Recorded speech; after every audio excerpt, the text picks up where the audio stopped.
Good evening, everybody. Today we are going to be taking a short break from some of our more mundane and routine infrastructure setup tasks. Now that we have wireless enabled, I was able to get a laptop on Windows 11. And today we're going to be going over first impressions and some of the key features that are available in Windows 11.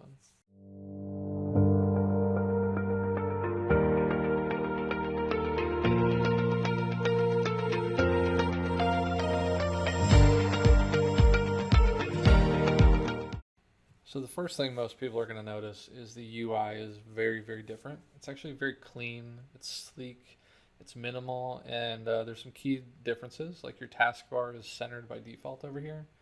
Your start menu looks very, very different. There's no more pinned widgets over here on the side of your start menu like there was in Windows 10. There's actually a widgets app that's going to have that. Unfortunately, you can't really customize the widgets yet, but there's a lot of cool stuff in here. And it's off my start menu, so it's going to be a little bit cleaner for me personally. And then your desktops is on your start menu or your taskbar by default as well. So virtual desktops is something that was introduced in Windows 10. It's really, really awesome. You can take an app and you can drop it onto another virtual desktop.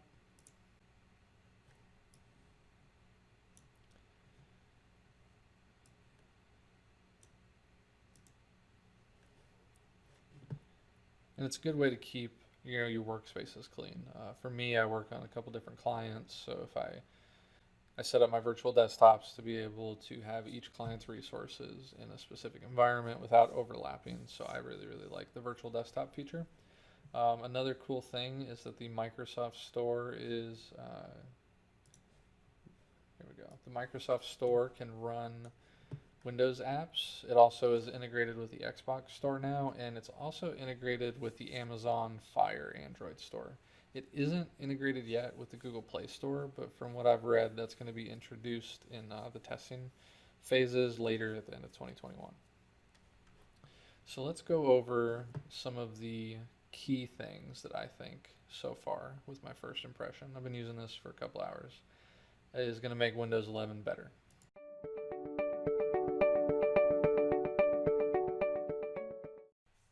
So when something new comes out, the first thing that happens is the internet memes the crap out of it, right?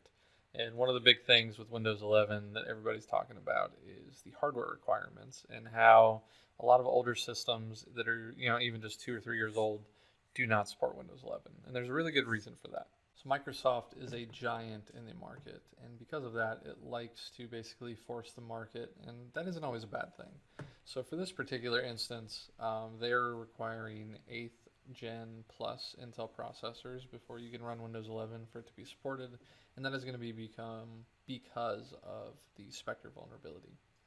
This is a big vulnerability that happened a few years ago, and if you've been around the block in the IT world, you know that a hardware level vulnerability like Spectre is a big deal. And because it's such a big deal, Microsoft is pretty much requiring that the minimum CPU requirements for Windows 11 are going to be post-patch. Additionally, Windows also requires UEFI and Secure Boot enabled, and they are requiring a TPM 2.0 chip as well. And this is just hardware level security that they're basically forcing the market on with this one.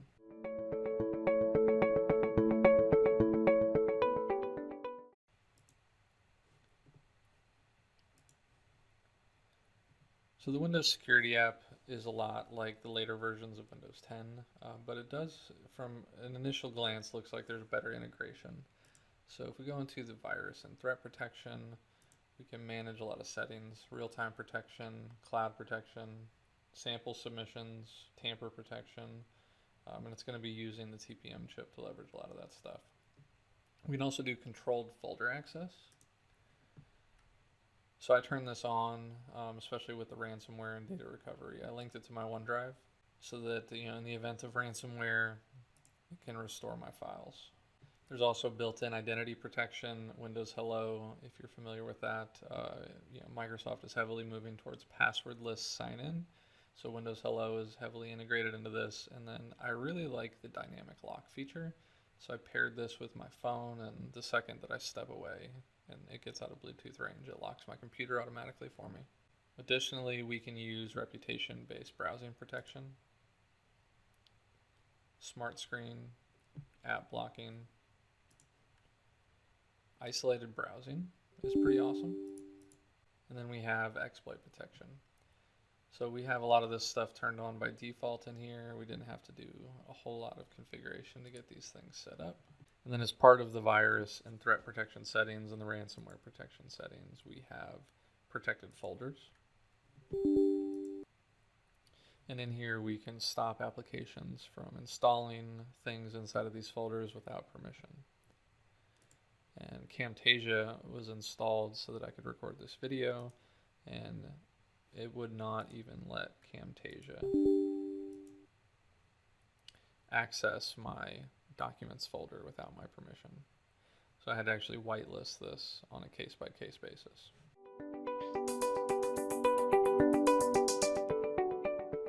And then out of the box, Windows has added the Windows Sandbox feature to be enabled in Windows features. So this used to be something that you had to enable via command line, and it ties into the ransomware protection as part of the security system. And it's actually pretty neat. It has its own app now.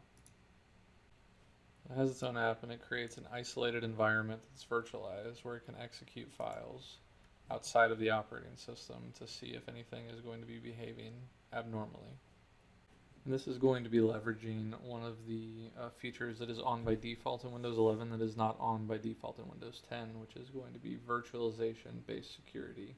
And what that basically does is it dedicates a specific section of memory to be able to run these applications in an isolated environment. So that way, if they are malicious, the scope of that damage is limited. And then the last feature that really makes this possible is going to be the virtualization based security called HVCI. So there's a lot of acronyms in IT, but basically what that's doing is supporting mode-based execution control in a virtualized environment, and that's supported at the hardware level, which is really one of the key requirements of why they wanted to enforce the newer processors and TPM 2.0. So that way, even if someone gets admin level privileges, the highest level privilege, right, they still can't read what's in a separate VM.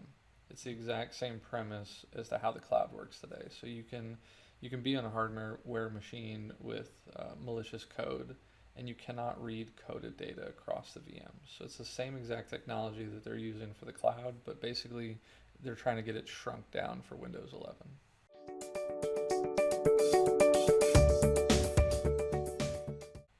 So this is a big move towards zero trust security. Enabling all these security features by default is much better than in the Windows 10 platform where administrators had to overhaul it. In addition to that, a lot of the features that companies are using third-party applications for are starting to get integrated natively into the Windows operating system. So I think that is a tremendous move in the right direction. I'm sure that the vendors are not going to be too happy with that, but time will tell. And this also gives them a lot of momentum as far as future updates, right? So this is just the initial release of Windows 11. This is not the end goal. What they're doing is creating a baseline, right? They have a much improved security baseline. Everything that runs this operating system is going to be running the hardware that's required to support this functionality, and it's going to give them a lot of flexibility to introduce future improvements as time goes on.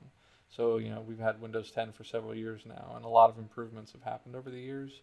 So I can only imagine how wonderful these security updates are going to be over the next 5 years with this type of hardware support. So I'm going to give it a 9 out of 10 for today. Solid product, doing great things. Keep up the good work, Microsoft. So if you made it to the end of this video, I just want to say I greatly appreciate you. Thank you so much for supporting my channel. I hope that you got a lot of value out of this. Windows 11 is really, really new, and there's a lot of stuff flying around. So I wanted to kind of review some of the key functionality from a security concept for this new operating system.